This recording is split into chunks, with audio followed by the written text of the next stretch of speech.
Hola, buenos días, ¿cómo están? En este día especial, día de Saturno, voy a contarles que hice un pequeño resumen de las encíclicas de León XIII,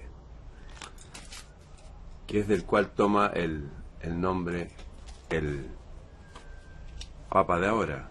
Es importante que lea esto y que haga un buen prefacio, una buena introducción para que entiendan por qué hago esto. En la antigüedad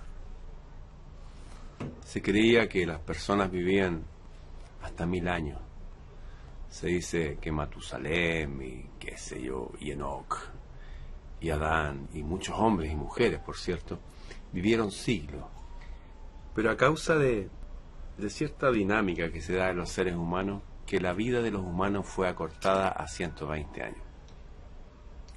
Pero eso no significaba que la experiencia humana de esa persona, de ese individuo, quedaba reducida a 120 años, sino que al parecer venían de nuevo hasta completar esta etapa en la tierra de aprendizaje. Esto es tan así que la primera parte de la iglesia, de su historia, toda la iglesia creía en la reencarnación. Esto fue hasta el siglo IV, donde la reencarnación fue prohibida por decreto. En fin, el hecho cierto es el siguiente. Hay personas, como en este caso este Papa, León XIV, que toma su nombre de uno que se llamó León XIII. Dice un papa que se llama León. Bueno, han habido varios papas que se han llamado León, de hecho 14 papas. Pero han tenido algo en particular, un sello que se va repitiendo. Y el sello es el siguiente.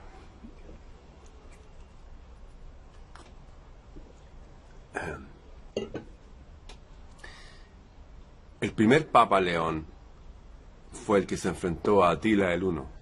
Y eso porque Roma ni siquiera se atrevía a enfrentarlo, porque Atila arrasaba con todo. Era un súper guerrero extranjero. Y fue León Magno, así le decían, y habló con él y le dijo: hey, no entres aquí. No se sabe si lo maldijo, lo bendijo, no se sabe lo que habló realmente. Se especula mucho, pero el hecho es que el primer papa detuvo al mal, que arrasaba y que estaba arrasando al resto del mundo. Le dijo: no, aquí no entra. Después vinieron otros papas llamados Magno, uno que fue de hecho descendiente era sobrino del emperador del Sacro Imperio Romano Germánico después, también en tiempos de crisis, y hubo uno que era de la familia Medici, esta familia italiana que financió lo que se conoce como el Renacimiento, patronos de las artes y las ciencias y tomar lo mejor de las otras culturas. Y ese fue el Papa del Renacimiento. Han habido varios entonces que han sido hombres súper fuertes en tiempos difíciles y han venido a poner orden en un mundo en desorden. Ahora bien, hay mucha gente que dice: oye, no, que el Papa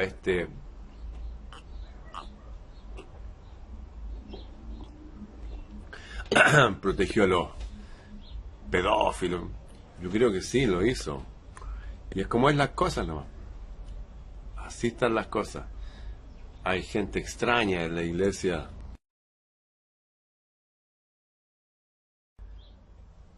Y sabemos por qué. De hecho, no hay un escándalo gravísimo. Pero no es menos cierto que hay gente que no es así. De hecho, tengo que hacer este paréntesis. En mi país, en mi ciudad, en mi capital, donde yo vivo, hay más de 100 puntos marcados que han sido tomados por ejércitos, mini ejércitos, guerrillas de narcotraficantes, que están identificados, son un poco más de 3000. ¿Y qué se hace ahí? Algunos dicen: no, hay que entrar con la policía. Sí, está bien, pero ¿qué se hace con esos jóvenes? Hay que educarlos. Y en esto la Iglesia Católica y la Iglesia Evangélica y la Iglesia en general no tienen reemplazo. ¿Acaso va a ir usted a entrar a una población a hacer algo? ¿A educarlo? Yo creo que no, ¿cierto? En fin, estas instituciones tienen eso. Voy a leerles un resumen de las encíclicas de este hombre. Lo voy a hacer enseguida después de este video. Bien, si escuchan ruidos, hay un pequeño caos afuera de mi casa. Pero no nos vamos a abstraer de eso. Este es el resumen de las encíclicas. ¿Qué significa encíclica? ¿A qué se parece? A ver, es como cíclica, es como bicicleta. Cíclico es de circular. Es una carta para que circule, para que se mueva, para que llegara a todos los líderes del planeta, de estas religiones, y de ahí para abajo a toda la gente. Este hombre hizo esta carta en tiempos de crisis. Habían problemas en el mundo en el siglo XIX. Bueno, siempre han habido problemas. E hizo 17 cartas. Y en esta edición de 1886, que viene de España, de Madrid, se le agregaron, aparte de esas encíclicas, oye, esto es algo para todos, otras cartas más, entre ellas su testamento. Entonces, este es un hombre que tomó el nombre de otros que habían líderes de su iglesia, que habían sido hombres fuertes en tiempos de crisis y que vinieron a decirle al mal alto, a alejarlo y poner orden. A pesar que toda la institución está llena de gente, han habido un montón de gente salvaje en la iglesia y que también ha perseguido brujas y ha cometido locura. Sí, eso pasa en todas las instituciones humanas, porque eso está dentro de todos nosotros. Todos nosotros tenemos que dirigir nuestra voluntad para mejorarnos. Así que no hay nadie perfecto. El otro día una señora me decía, oye, que no me gusta este nuevo papa porque lo vi y no me gustó su aspecto. ¿Sabe lo que le dije a esa señora? Y le dije, ¿y usted no se ha mirado al espejo? ¿Qué ve usted cuando se mira al espejo? En fin. Este es el resumen, entonces, de los temas a los que apeló este hombre, León XIII, para toda la humanidad de hace 200 años atrás, de 150 años atrás. Primero, de lo necesario de la iglesia. Insisto, en este mundo lleno de narcos, de gente pobre, de gente que pobre intelectualmente y moralmente y todo, ¿quién cree usted que se va a ir a meter a las poblaciones a hacer algo, a educar, a poner colegio, a estar ahí trabajando con la gente, enseñándoles a cocinar en una olla a algunos, a otro un arte, un oficio? El otro día en la televisión chilena salió un cantante que se llama Douglas, que un alumno mío fue su manager, de hecho. Manolo Palma fue manager de Douglas. Y él decía que era niño y era pobre, iba a la iglesia a cantar, iglesia católica, y de repente por ahí le prestaron una guitarra, y él, como no tenía guitarra, ponía su brazo y hacía los acordes en el brazo. Decía, ese era do, ese era re, y así se iba a su casa y era un niñito.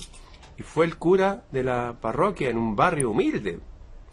Un barrio humilde. De hecho, él decía que no tenían los días de fiesta, su abuelo le daba agua y le echaba azúcar para que estuviera dulce. Iban a caminar por el centro y pasaban en las tiendas donde hay unas promotoras vendiendo perfumes para que le echara perfume.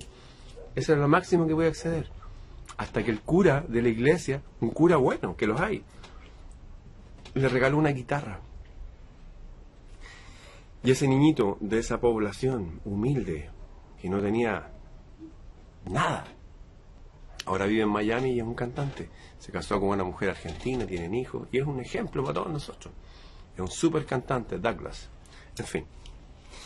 La primera carta habla de eso, de lo necesario de la Iglesia Católica. Y yo voy a agregar, de las iglesias en general, de las agrupaciones humanas en general. No están ahí porque sí, para robarles el diezmo, para violar niños. Hay gente loca en todos lados, sí, estamos de acuerdo. Pero me voy a referir a lo bueno que hay ahí. Como decía el maestro, examinarlo todo, retener lo bueno. La primera carta, entonces, era de lo necesario de la iglesia. ¿Ya? Así que si usted es de los que dicen, no, que la religión no debería existir, ¿usted se va a hacer cargo de la sociedad? ¿La gente espontáneamente va a tender hacia el bien? Si usted piensa así, usted no tiene idea de nada. 1. De lo necesario de la Iglesia. 2. De los peligros del socialismo. Repito, peligros del socialismo. El socialismo es muy peligroso para la sociedad.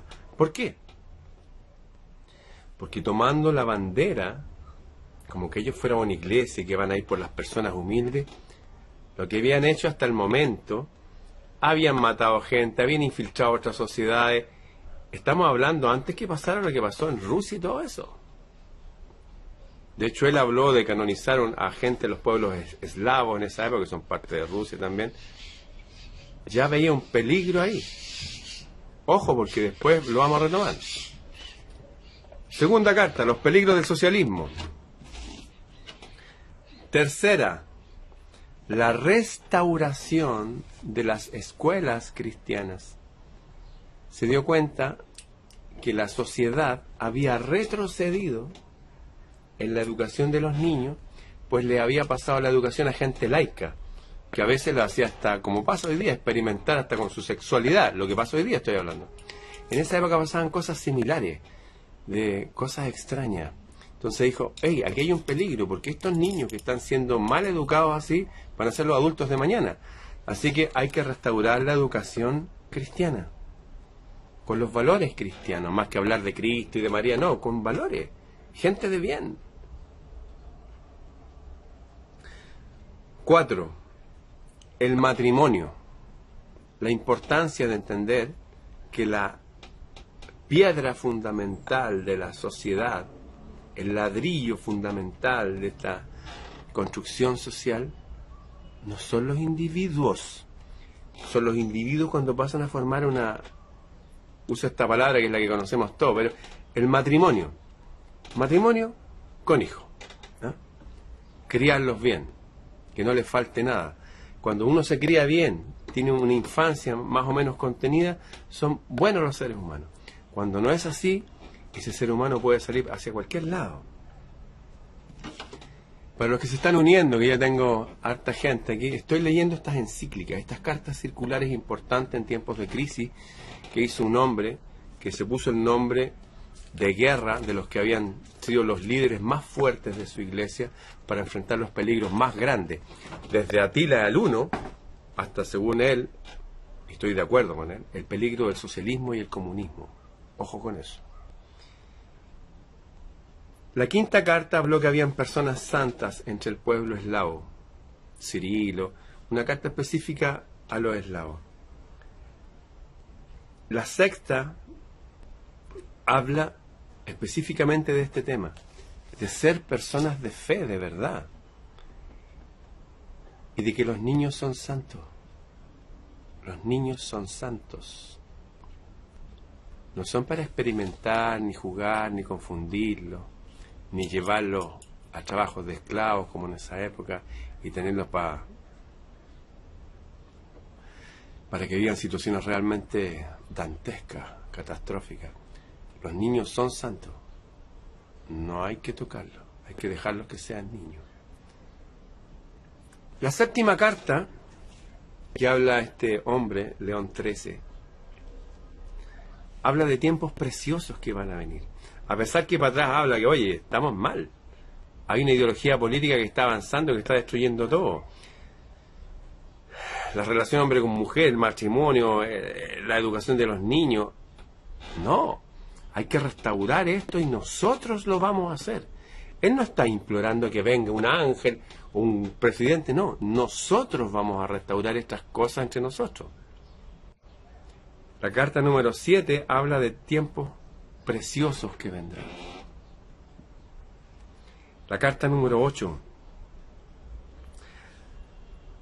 habla del poder y los remedios que podemos aplicar para tiempos tristes. Todos pasamos tiempos tristes. Hay gente en este momento que se le ha muerto su madre, su padre o sus hijos, cosas terribles, como en tiempos de guerra. En tiempos de paz, los hijos entierran a sus padres. En tiempos de guerra, los padres entierran a sus hijos. Hay tiempos de guerra para mucha gente. La locura que están haciendo allá con la Franja de Gaza, con el pueblo palestino, en fin. Después de eso, de denunciar esas cosas y las soluciones para los tiempos tristes, el deber de los sacerdotes, que no es dar misa nomás, no, es ser un ejemplo, ser hombres, no estos curas que vemos ahora que son medio así, no, hombres. Los curas antiguos también construían y manejaban espadas. ¿Ustedes sabían eso? ¿Y por qué? ¿Por qué los ángeles manejan espadas? ¿Usted cree que el ángel es un tipo así, sonriendo, tocando una lira? Vea la historia humana, lo que habla de esos seres. Todos son ángeles con espada, que enfrentan batallas también. Claro, hay cosas que no sabemos. Entonces significa que pueden herir a otros ángeles, los pueden matar. Que han herido, se pueden sanar. Existe un hospital para ángeles. En fin, hay todos unos temas interesantes que puede buscar si quiere después. Pero el hecho es cierto que decía que los sacerdotes sean hombres. Hombres bien hombres. Eso. Fíjense lo que habla después. En la carta número 10. ¿Sabe a quién se la dedica esta carta circular? Para que circule primero entre los obispos y después a toda la gente. Que la gente enfoque en San Francisco de Asís, que disfrutaba y cuidaba de la naturaleza. ¿Se acuerdan de alguien que dijo por ahí? Quieren ser como yo, no se preocupen.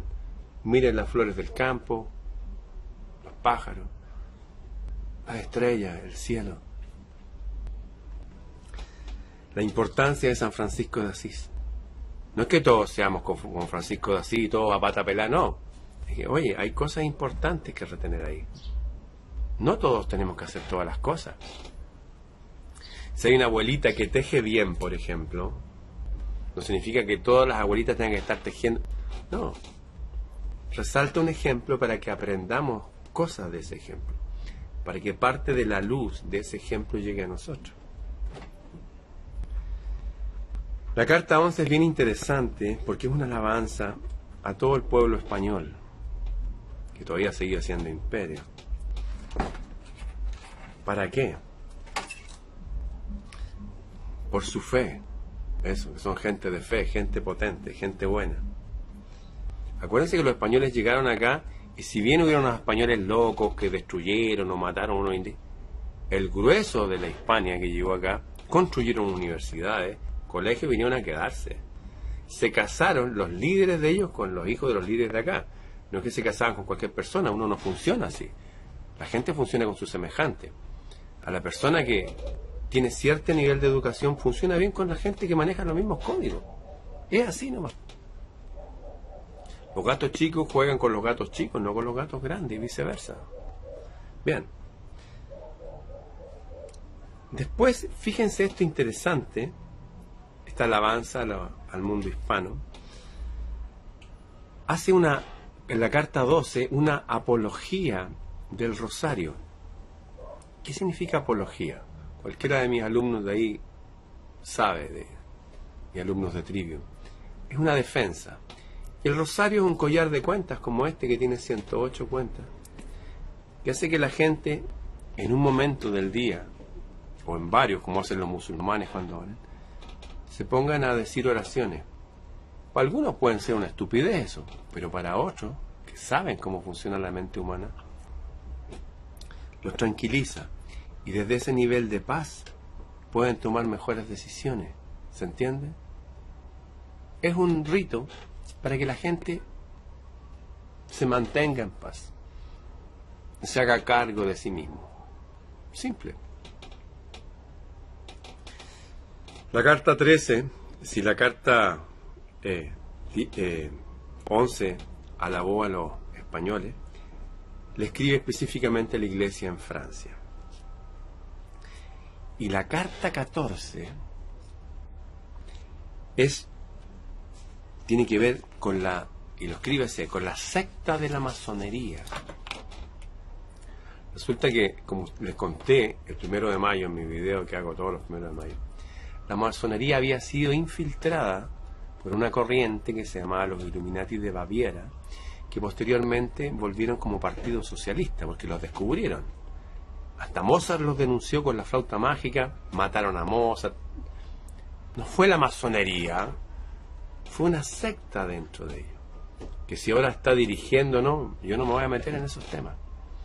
Pero ahí también hay gente buena, y había gente, como en esa época, que estaba infiltrando y estaban haciendo cosas no buenas. Y como denuncia ahí permeando toda la sociedad para controlarla desde adentro. De hecho, permeando la misma iglesia.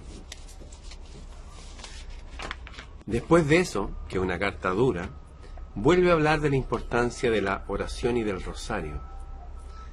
Y después, la carta que viene, si bien le había hecho una a España, al Imperio Español, y a Francia, que también había sido un gran imperio francés, a los más poderosos países, más poderosos de la Tierra, después le escribe a todos los países del planeta, países cristianos, todos los estados cristianos.